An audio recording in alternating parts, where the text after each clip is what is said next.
Have you ever baked bread that came out of the oven looking flat or pale even though you followed the recipe to a T? Or maybe you forgot to score it or skipped scoring completely because what the heck does that even mean? And then it burst open somewhere you didn't plan? Hi there, bakers. I'm Carissa, and I help home bakers confidently bake cozy, nourishing rustic bread without the guesswork. And today we're talking about how to score bread and why it actually matters. Not just for looks, but the science behind why your bread is rising and expanding in the oven. In this video, I'll explain what scoring really does to dough, when to score and when not to, the best tools to use, common mistakes that ruin the hours you spent preparing your dough, different types of scoring such as decorative versus deep scoring and when each one makes sense, along with a few simple scoring patterns that look impressive and actually work, and my favorite tips for decorative scoring. In addition, I'll also link a few of my favorite bread recipes down below from my blog so you can get started putting your new baking skills into practice right after this video. Okay, first let's talk about what scoring is and why it matters. When our bread goes into a really hot oven, something dramatic happens. Inside the dough, all the trapped gas, such as CO2, that is trapped inside the gluten networks starts to lift up. The yeast gets one final burst of activity, producing even more gas before it dies off.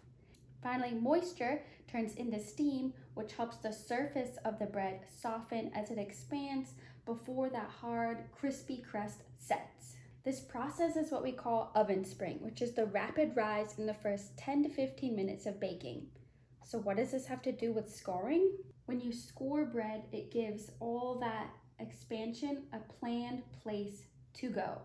And as the crust starts to set in the oven, the scored areas stay a little bit flexible a little longer, allowing the loaf to rise upward instead of tearing. That's why scoring can affect so many things, including the shape of your loaf, the height and how much rise it can get, the crumb structure or how open it is when you slice into it, and even just how evenly it actually bakes. So you see, scoring isn't just pretty decoration, it's function first.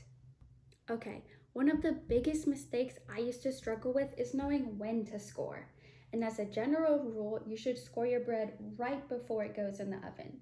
These two loaves are almost done proofing, and once your dough is fully proofed, it's full of gas and tension. Scoring at those final moments lets you control how that tension releases during baking. However, if you score too early, that cut can seal back up, defeating the purpose of scoring, or the dough can lose its structure and unfortunately deflate. So the timing is critical for clean expansion and good oven spring. For my Dutch oven breads, I turn my proofed dough out of the proofing basket or banneton onto parchment paper or a bread sling. Then I score it as quickly as possible and immediately transfer my hot Dutch oven into the oven and bake it. The goal is to have as little time as possible between scoring and hitting the oven. Okay, next up, let's talk about tools, because this actually matters more than I used to think. When I first started experimenting with artisan bread at home, I used a sharp kitchen knife to score my bread. And while that sorta kinda got the job done, it didn't really. And so I highly recommend investing in a bread lame, which is an ultra sharp, thin, flexible razor with a handle designed specifically for scoring. This allows for cuts to be much cleaner without snagging or tearing the dough. And I like this one with a short handle because it's a lot easier to maneuver. They also sell some with longer handles too, totally up to you. I'll link the one that I have here down below. Plus it has a magnet so you can stick it on your fridge and never lose it. And it comes with some replacement blades, which is pretty cool. Whatever you do though, avoid scoring with a serrated knife because those sharp edges can tear the dough and instead of slicing it, which creates rough edges and poor expansion. For some fancier scoring, you could also use kitchen scissors like I did for my Christmas tree bed. And finally, I like to have a little sifter for sifting flour on top of bread and a brush specifically only for bread, not for paint too, which I'll use to brush any excess flour off of the dough. These tools are pretty simple, relatively cheap, so it makes bread scoring really easy to get started. Okay, now that we've got the right tool, let's talk about how to wield it, which means we're talking about depth. There are two main depths for scoring with two very different functions. First, let's talk about deep cuts, which are functional cuts. These are usually anywhere from 1/4 inch to 1/2 inch deep, and they're used to control expansion. This type of scoring is ideal for boules, which are round, batards, which are oval, and sandwich loaves, which are baked in a loaf pan. Essentially, these deep functional cuts tell our bread expand here wherever you cut them. And if you skip scoring your loaf or you score it too shallow, then it'll just burst open wherever it pleases. On the flip side, if you score your loaf too deeply, more than 1/2 inch deep, you risk cutting too many of those gluten strands and ruining the surface tension, which can cause your loaf to lose its structure and bake flat. The other type of cut is shallow and decorative. These decorative cuts are very shallow, 1/4 inch deep at the most, and they're mainly used for surface design. That's because they do not provide much expansion control. If you only use really shallow decorative cuts on the surface of your loaf, then the bread is just going to ignore them and burst wherever it wants. So as a general rule of thumb, if your loaf needs height, it needs at least one deep functional cut. Now, the spread dough is done proofing, my oven is done preheating, and the Dutch oven is nice and hot, so let's score this loaf and get it in. Okay, I'm gonna bring you here so we can score our loaf. I have my parchment paper down, and I'm gonna use a little bit of cornmeal. You can also use flour if you want, but I really like the flavor and slightly crunchy texture that cornmeal adds on the bottom of the loaf. You definitely want to use either flour or cornmeal though, because you don't want your bread dough to stick to the parchment paper.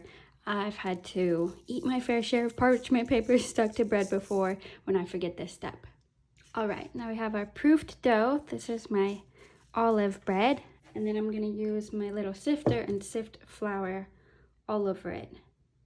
When scoring, just like a simple score, you don't have to do this because it doesn't really affect the expansion. However, if you're doing a score where you really want it to show, maybe like a decorative score or something like that, this little bit of flour actually helps make a color difference between the crust and the bread underneath, so then you can see your scoring a lot better.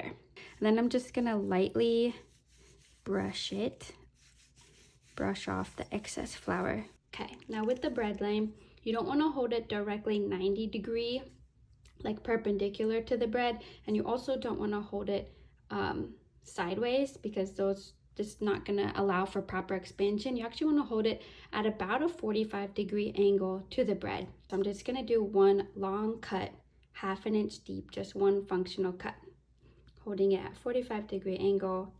A quick, confident cut. That's it. You can already see it starting to open up a little bit. That's a good sign. Just to show you from this angle too, you don't want to hold your bread lame straight perpendicular, and you don't want to hold it sideways because that's hard. You want to hold it kind of at a 45-degree angle when you make your scores. Now I'm going to transfer this loaf to our hot Dutch oven and get it baking. And here's what it looks like after it's baked. You can see at the 45-degree angle, it makes those little ears, and it has proper space for expansion. One of my favorite parts about baking artisan bread at home is that you actually don't need fancy designs to create beautiful bread. So let's go over 3 of my favorite scoring patterns that only take a minute to create but make a big impact both functionally and aesthetically.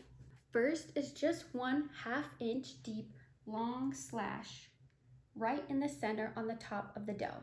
This single slash is great for that classic bakery style look, and it's best for batards or oval loaves since they can make boules or round loaves lose some of its roundness. Now, the second scoring technique is a big X or a cross, depending on how you're situated, and of 2 equal length cuts perpendicular to each other. I really like this one for boules or round loaves since it keeps that circular shape since all the expansion is evenly distributed. Finally, the third simple scoring pattern is a box or a frame, and those are just 4 equal sized cuts to make a box on the top of the loaf, or like a picture frame. This one also works best for bowls or round loaves because again, the expansion is going to happen evenly. So whether you're baking a round bowl or an oval boutard or a sandwich loaf in a loaf pan, my recommendation is to start simple and master that deep functional cut first. Then the world is your oyster. You can get into all kinds of fun scoring patterns and techniques, which I also love sharing on my channel, like my gnome or gronk bread, heart bread, gingerbread bread, and even the Grinch. Now, I'm personally a fan of decorative scoring because I think it can be really beautiful, and I personally use it as a creative outlet. I drew out some of my favorite scoring patterns. In the blue, those are our functional deep cuts, and then in the red, these are our shallow decorative cuts. These ones bake up really beautifully, but it's really just a series of single cuts over and over again of varying depths, like we already talked about. But let's talk about the pros and cons of decorative scoring. So first, let's talk about the pros. I love decorative scoring because it's a beautiful artistic expression and it gives a really stunning presentation on your baked goods. It's also really great for special occasions or even gifting a bread to somebody else. But we have to go over the cons too. As far as the cons for decorative scoring, those shallow cuts they're not functional. They don't help with that oven spring. And they're really easy to mess up or overdo, making them kind of like on the difficult scale of baking. Additionally, if you overdo your decorative scoring, they can actually weaken the structure of your gluten. And honestly, I've definitely had my fair share of loaves that were basically ruined over scoring. Still ate them, but you get the point. Because of this, that's why many professional bakers combine one or maybe two functional cuts with light decorative cuts just on the surface. This combo gives you controlled expansion and a beautiful design. So if you want to dabble in decorative scoring, my biggest tip is to practice drawing it out at scale first. This will allow you to get the hang of the design before cutting into the dough and committing to it. And quicker, more confident cuts mean the less likely that your bread is going to collapse or burst from improper scoring. Now, we have to take a quick minute to talk about the most common scoring mistakes, which, yes, I've personally done all of these, so I'll tell you exactly how to avoid them. The first common mistake is using a dull blade. Using a dull blade can cause your bread to snag, bunch up, and tear, and it won't have those clean lines that provide really even expansion. The second common mistake is scoring those functional lines too shallow, which will then cause your loaf to burst and have unsightly, basically blowouts, because it's not expanding through those shallow cuts, it's just expanding wherever it wants to. The third common mistake, which we went over in the decorative scoring section, is overscoring, and that can weaken your gluten structure, causing your bread to collapse and come out of the oven flat. The fourth common mistake is hesitant cuts. If you're a little bit timid and unsure about where and how to score your bread, that can cause those edges to look jagged and not as clean. That's why I recommend practicing drawing out at scale your design before committing it onto your bread. Okay, so now we understand that bread scoring isn't just about being artistic, it's also about understanding how dough behaves in the oven and working with it instead of against it. So my advice is to start simple, use a sharp bread lame, and focus on function first. If you found this video helpful, I'd love for you to join our Cozy Bake Club here on YouTube. Subscribe for more bread science explained simply. Happy baking!